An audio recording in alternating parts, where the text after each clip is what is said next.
Ce programme vous est offert par Illico Cash.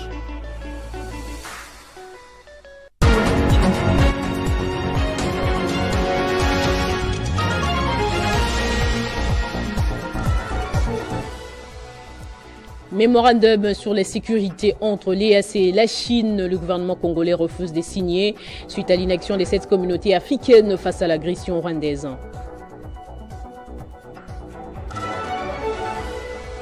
Les préparatifs sur le prochain congrès de l'UNPC vont bon train. Jean-Marie Kassamba, président provincial et candidat à président national, s'est entretenu avec la presse quinoise ce dimanche sur plusieurs points, notamment la refondation de l'UNPC. En Algérie, le président sortant Abdelmadjid Tebboune a été réélu président avec 94% de voix ce dimanche. En sport, les Léopards de la RDC séjournent déjà à Dar es Salaam où ils seront reçus par l'Éthiopie ce lundi pour le compte de la deuxième journée des éliminatoires de la Coupe d'Afrique des Nations 2025. Ouvrons ce journal avec cette nouvelle. La République démocratique du Congo a décidé de ne pas signer le mémorandum d'entente sur la coopération entre les chefs des polices de l'Afrique de l'Est et le ministère chinois de la sécurité publique. C'est le ministre de l'Intérieur qui l'a dit lors du premier dialogue ministériel qui s'est tenu samedi 7 septembre 2024 à Beijing en Chine. Cette décision présentée par Maître Jacquemain Chabani Douko reflète la position de la République démocratique du Congo face à l'absence de condamnation de l'agression rwandaise par les pays membres de la communauté des États de l'Afrique de l'Est et EAC. Dans l'actualité également, le président de l'UNPC section de Kinshasa, Jean-Marie Kassamba, est candidat à la présidence de l'Union nationale de la presse du Congo, s'est entretenu ce dimanche avec les journalistes de Kinshasa. Cette rencontre a permis d'aborder des sujets cruciaux tels que l'éthique journalistique, les défis du métier et l'importance de la responsabilité des médias dans les contextes congolais. Les échanges ont également été l'occasion de mobiliser les journalistes en vue des travaux du 10e congrès ordinaire de l'Union nationale de la presse du Congo, prévu du 17 au 19 août 2024 à Kinshasa. Une forte tension s'est observée à la prison centrale de Bunia où quelques détenus menacent de s'évader.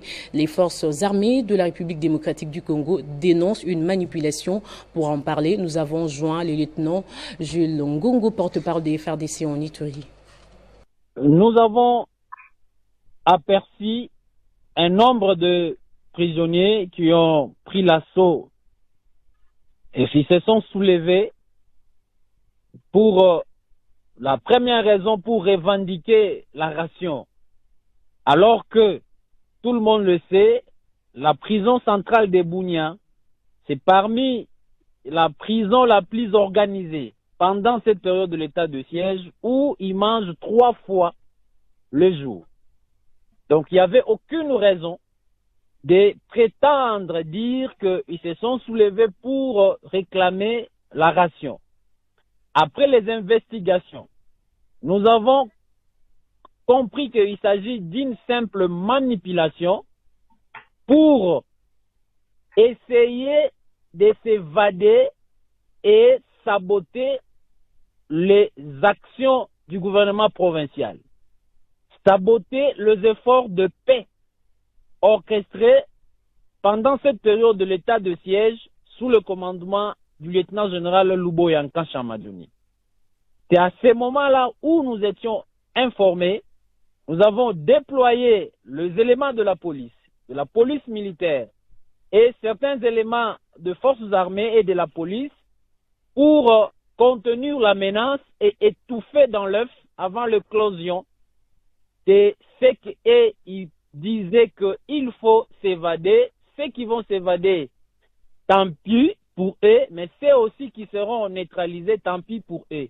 Et donc l'objectif ultime pour ces prisonniers était de s'évader et réitérer, mettre l'Ituri encore une fois en danger, parce que ceux qui sont là-bas, beaucoup sont les bandits armés, les autres également les membres des miliciens, et toutes tous les miliciens, de tous les groupes armés qui sont en Ituri, beaucoup ont été arrêtés, déférés à la justice. Voilà ce qui s'est passé. Mais pour le moment, la situation depuis hier a été maîtrisée par les forces de l'ordre et nous continuons à chercher à dénicher tous les manipulateurs. La situation humanitaire que traverse la province du Nord Kivu préoccupe au plus haut niveau. La Chambre haute du Parlement, la seule ville de Goma et ses environs, compte ces jours plus de 3 millions de déplacés internes suite à l'agression de la RDC par le Rwanda à travers le M23. Ces questions ont été soulevées samedi à Goma lors d'une réunion entre le gouverneur militaire du Nord Kivu, le général-major Peter Chirimwani, et les caucus des sénateurs de cette province qui ont rencontré l'autorité provinciale pour discuter de tous ces dossiers. La République démocratique du Congo, à l'instar d'autres pays membres de l'UNESCO, s'est joint à la communauté internationale. C'est dans le cadre de leurs vacances parlementaires que Célestin Vunabandi, Jean-Marie Katokolio et Janvier Moucha Kassiwa, tous sénateurs élus de la province du Nord Kivu, ont échangé samedi à Goma avec le gouverneur militaire de cette province, le général-major Peter Chirimwami. Des questions sur la situation générale de cette province sous état de siège ont été abordées selon le sénateur Célestin Vunabandi. Nous venons effectivement d'une rencontre avec son Excellence Monsieur le gouverneur de la province du Nord Kivu.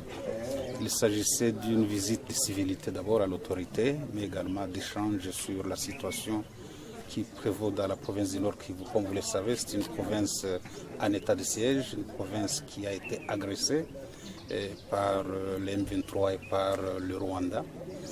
Notre souci était de pouvoir échanger avec l'autorité sur toutes ces questions, à la fois sécuritaires, mais également sans oublier les questions de développement. Juste après, la même délégation des sénateurs est allée rencontrer quelques membres de la société civile du Nord Kivu. C'était pour avoir leur doléance par rapport à la crise que cette partie du pays traverse, comme le précise ici le sénateur Janvier Moucha Kassiwa. La situation humanitaire est catastrophique. La situation humanitaire est catastrophique et on vient d'avoir les cris des uns et des autres. Nous, comme sénateurs, nous allons transmettre ça à Kinshasa au niveau du Sénat. On va à discuter au courant de la session du mois de septembre qui est budgétaire. Je pense que c'est important de récolter tous ces problèmes pour les faire parvenir à la haute hiérarchie, les communiquer au gouvernement pour avoir des solutions le plus tôt possible. Ces acteurs de la société civile ont salué cette initiative des sénateurs élus du Nord Kivu. Promouvoir l'éducation multilingue, l'alphabétisation pour la compréhension mutuelle et la paix, tel est le thème de la Journée internationale de l'alphabétisation célébrée ce 8 septembre. Une occasion pour la ministre des Affaires sociales, Action humanitaire et solidarité nationale, Aziza Mounana, d'appeler tous les acteurs nationaux et internationaux à conjuguer des efforts pour réduire sensiblement le taux d'analphabétisation. Elle l'a fait savoir dans un message adressé à la nation. La République démocratique du Congo, à l'instar d'autres pays membres de l'UNESCO, s'est joint à la communauté internationale pour commémorer cette journée consacrée à la lutte contre l'analphabétisme et de ses effets pervers. Par cette commémoration, notre pays répond à son engagement, notamment celui de mettre en pratique les différentes résolutions prises par la communauté internationale en vue d'éradiquer ce fléau qu'est l'analphabétisme.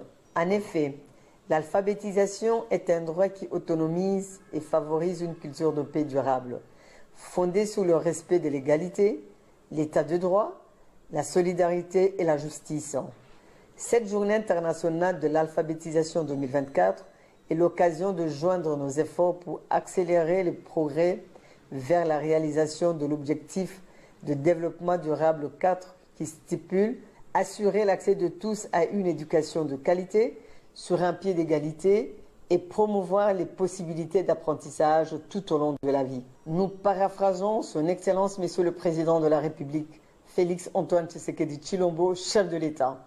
Dans son discours d'investiture de 20 janvier 2024, je cite « Ce nouveau quinquennat aura pour 5e objectif celui de garantir plus d'accès aux services sociaux de base en veillant à l'extension des programmes tels que ceux de la couverture santé universelle, la gratuité de l'enseignement et le plan de développement à long terme de 145 territoires. Fin de citation. C'est dans cette perspective que notre gouvernement, par le biais du ministère des Affaires sociales, Action humanitaire et solidarité nationale, ne ménage aucun effort pour développer avec les acteurs tant étatiques que non étatiques les programmes d'alphabétisation au profit de nos populations. Pour arriver à réduire progressivement l'analphabétisme, mon ministère a entrepris un certain nombre d'actions. Il s'agit notamment de l'élaboration de la stratégie pour le développement de l'alphabétisation et de l'éducation non formelle adoptée par le gouvernement de la République en novembre 2012 et intégrée dans la stratégie sectorielle de l'éducation et de la formation 2016-2025. C'est une première depuis de décennies au Sud Kivu. Le gouverneur de province, le professeur Jean-Jacques Pouroussi Sadiki, a tenu un meeting populaire des redevabilités au stade de Kadutu devant des milliers d'habitants dans les soucis de promouvoir une gouvernance des proximités basée sur la transparence. Sous le soleil d'après-midi, le gouverneur de Sud Kivu, le professeur Jean-Jacques Pouroussi Sadiki, en train de saluer la population, direction le stade de la Concorde de Kadutu, où l'attendaient des milliers de personnes venues assister au meeting populaire, appelé ici meeting de redevabilité. Après les honneurs de la police nationale congolaise, il fait son entrée au stade. Prenant la parole, le chef de l'exécutif provincial fait savoir que plusieurs tronçons routiers continuent d'être modernisés pour faciliter le transport des personnes et de leurs biens. À Bukavu, la construction de diverses artères à travers le bitumage et le pavage qui se poursuivent grâce au coup d'accélérateur inculqué par le gouverneur de province Jean-Jacques Pouroussi Sadiki.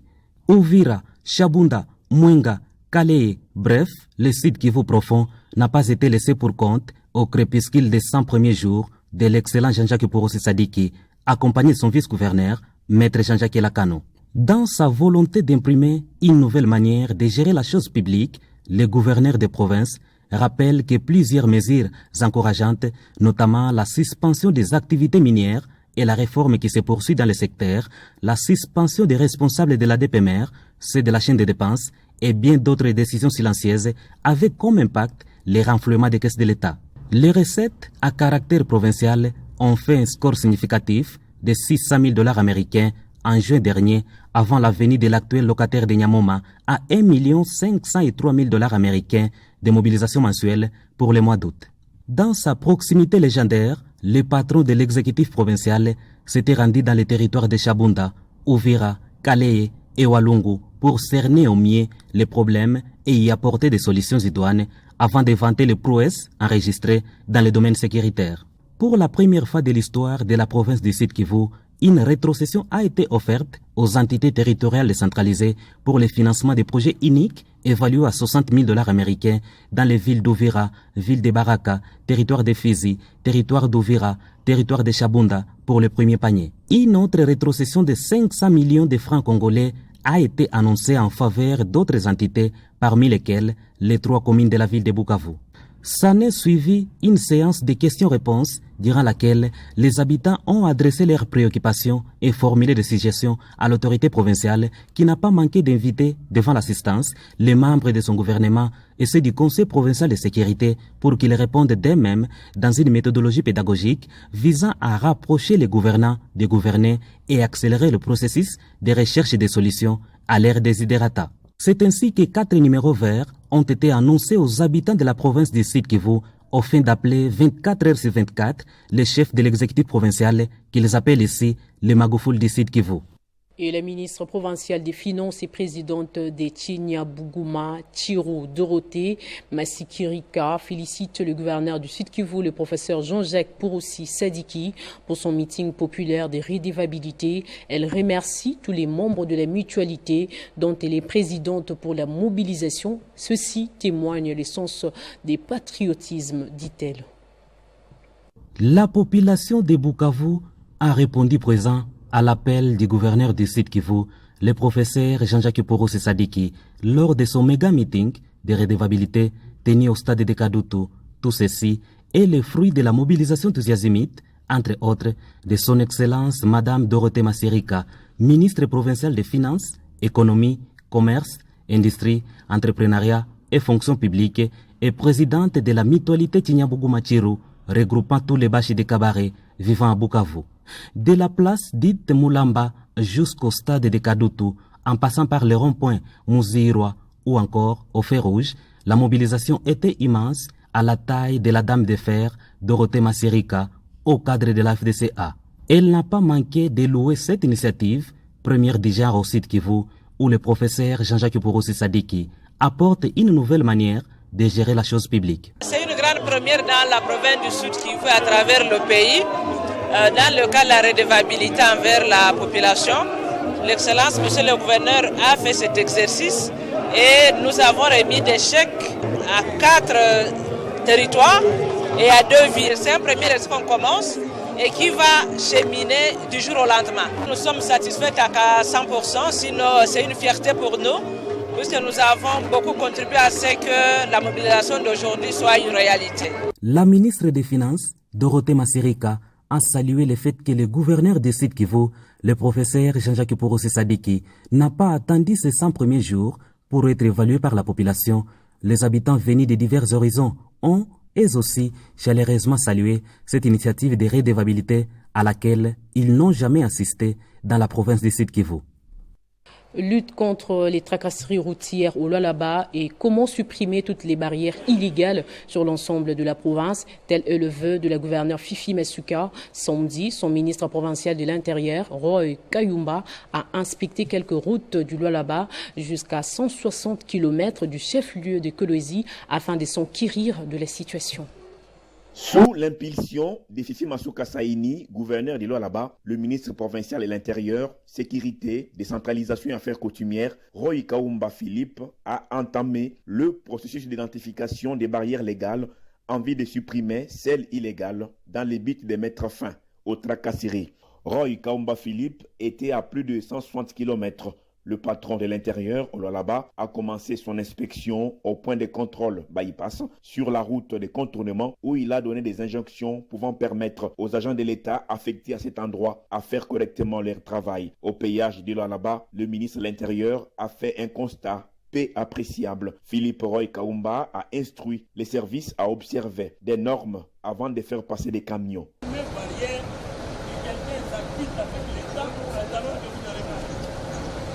Dès là, son cortège s'est engagé sur la nationale numéro 39, direction Fungurume, en prenant la route Kasolondo pour rallier la nationale numéro 1 par contournement à partir du village Lumbwe, au cœur du Lualaba profond. Ici, Philippe Kayumba a ordonné la suppression d'une barrière illicite installée dans cette partie de la province, satisfait site des usagers de cette route.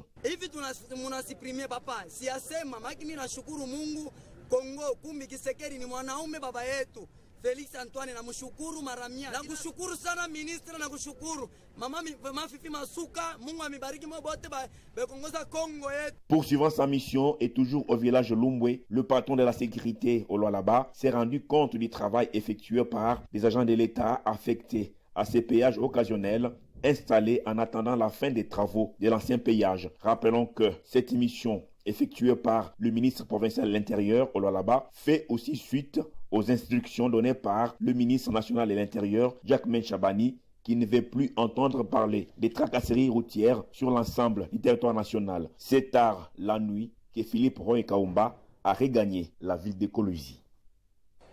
Mon Gabon Airlines, c'est la nouvelle compagnie aérienne déjà opérationnelle en République démocratique du Congo. Ce dimanche, l'avion a atterri à l'aéroport international de Goma. 12h30 heure locale, le Boeing 767 de la compagnie Mon Gabon atterrit à l'aéroport international de Goma. Il s'agit de son 3e vol à provenance de Kinshasa, selon ses responsables. Quelques passagers qui ont voyagé pour la première fois dans cet appareil saluent la qualité de service qu'offre Mon Gabon. L'avion, à lui seul, il est confortable. Et le confort il est vraiment très apprécié par tous les passagers. En tout cas, c'est vraiment... Lors de cet atterrissage, 2 députés nationaux, Patrick Mounyomo et Hubert Furuguta, étaient présents. Ils ont d'ailleurs visité cet appareil de Mont-Gabaon pour se rassurer que tout se passe bien. Pour Patrick Mounyomo, le gouvernement congolais doit accompagner cette initiative d'un digne fils de la RDC. D'abord, je tiens à encourager l'équipe de la compagnie Mont-Gabaon. Comme parlementaire, je vais veiller à ce que le ministère des Transports puisse rester en contact et en partenariat avec cette compagnie et de l'aider. Parce que nous devons commencer d'abord à nous entraider, nous les Congolais. Pour sa part, Hubert Furuguta, cette compagnie Mont-Gabaon aura son accompagnement comme parlementaire. Nous voulons que ces messieurs et ces dames qui sont dans cette initiative soient accueillis par ceux qui sont en train de leur donner la flotte afin qu'ils puissent améliorer le nombre et la qualité de leur exploitation. Félicitations à l'exploitation de Mont-Gabaon Airlines dans notre pays, dans notre province, dans notre ville. Rappelons que ces 2 parlementaires congolais restent déterminés à appuyer toute initiative de développement pour l'intérêt général de la population congolaise. C'est sans surprise, en Algérie, le président sortant est reconduit à la tête de l'État algérien avec 94,65% des suffrages au terme d'un scrutin présidentiel annoncé ce dimanche. Certaines sources dénoncent déjà des violations qui ont caractérisé ce scrutin. Et Edmundo González, le candidat de l'opposition vénézuélienne à la présidentielle du 2 juillet, est arrivé dimanche en Espagne qui lui a accordé l'asile. Il est visé depuis le lundi par un mandat d'arrêt pour ne pas s'être présenté aux 3 convocations du parquet concernant une enquête sur les sites internet de l'opposition qui les donne vainqueurs face à Nicolás Maduro. Alors que le Venezuela est plongé dans une crise politique depuis le scrutin qui a vu officiellement Nicolás Maduro reconduit pour un 3e mandat de 6 ans, le candidat de l'opposition qui revendiquait la victoire, Edmundo González Urrutia, a quitté samedi à la surprise générale le Venezuela pour l'Espagne qui lui a accordé l'asile. Il est arrivé en Espagne dimanche vers 16h locales, d'après le ministère espagnol des Affaires étrangères dans un communiqué. L'opposant vénézuélien qui était accompagné de son épouse voyageait à bord d'un avion militaire espagnol qui s'est posé à la base aérienne de Torrejón de Ardoz, près de Madrid, précise le communiqué. Les autorités vénézuéliennes ont indiqué lui avoir délivré un sauf-conduit dans l'intérêt de la paix du pays. De son côté, la chef de l'opposition vénézuélienne, Mario Corina Machado, a déclaré que ce départ pour l'Espagne dimanche était nécessaire pour préserver sa liberté et sa vie. Sa vie était en danger et la multiplication de menaces, de convocations, des mandats d'arrêt dont il a fait l'objet montre que le régime n'a aucun scrupule ni aucune limite dans son obsession de faire taire et de tenter de le briser, a écrit Mme Machado sur son compte X, ex-Twitter, assurant que González Urrutia se battra de l'extérieur. L'ancien ambassadeur âgé de 75 ans avait accepté de remplacer à pied levé comme candidat la chef de l'opposition Maria Corina Machado, déclarée inéligible. L'opposant qui vivait depuis plus d'1 mois dans la clandestinité était visé depuis le 3 septembre par un mandat d'arrêt pour ne pas s'être présenté à 3 convocations du parquet concernant une enquête sur les sites internet de l'opposition qui lui donnait vainqueur. Il n'avait pas été vu en public depuis le 30 juillet. L'enquête porte notamment sur des accusations de désobéissance aux lois, conspiration, usurpation de fonctions et sabotage. L'opposition et de nombreux observateurs considèrent la justice aux ordres du pouvoir. En sport, pour finir, les léopards de la RDC séjournent déjà à Dar es Salaam où ils seront reçus par l'Éthiopie ce lundi pour le compte de la 2e journée des éliminatoires de la Coupe d'Afrique des Nations 2025. Le Fauve congolais vont s'entraîner ce soir au stade Benjamin Paka dans l'optique de bien affronter les Walia demain. Après leur victoire sur la Guinée vendredi dernier, les léopards de la RDC occupent provisoirement la tête du groupe H et veulent en finir en beauté cette trêve internationale. Place au rappel des titres à présent. Mémorandum sur la sécurité entre l'EAC et la Chine. Le gouvernement congolais refuse de signer suite à l'inaction des 7 communautés africaines face à l'agression rwandaise.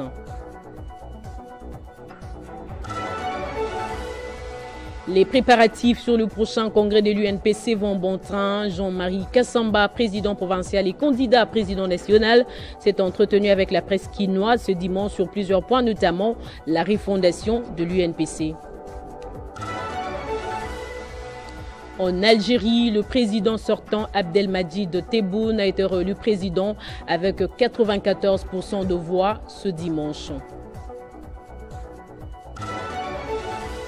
En sport, les Léopards de la RDC séjournent déjà à Dar es Salaam où ils seront reçus par l'Éthiopie ce lundi pour le compte de la deuxième journée des éliminatoires de la Coupe d'Afrique des Nations 2025. Ainsi s'achève complètement ce journal. Merci de rester fidèle au programme de votre chaîne et l'actualité reste en continu sur les www.tele50.cd.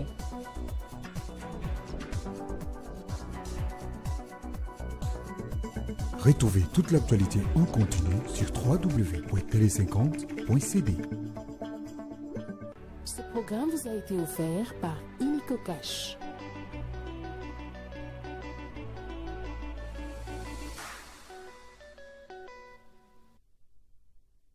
La grande famille Kutukutu Tupa Bolamba Jean-René Emmanuel et la famille Wami ont la profonde douleur d'annoncer aux amis et connaissances le décès de leur père et beau-frère Kutukutu Tupa Bolamba Jean-René Emmanuel, décès survenu le vendredi 30 août 2024 à Kinshasa des suites d'une maladie. Le programme des obsèques se présente de la manière suivante: mardi 10 septembre 2024 à 20h, veillée mortuaire dans la salle Marigny du Centenaire protestant. Mercredi 11 septembre 2024 à 8h30, mise en place. À 9h30, exposition du corps pour les derniers hommages. 11h30, levée du corps vers la cour d'appel de Kinshasa Matete pour audience solennelle de déliement du serment. 12h, départ pour inhumation au cimetière de Nécropole 1. À 17h30, bain de consolation, toujours dans la salle Marigny du Centenaire protestant. Ce communiqué tient lieu de faire part.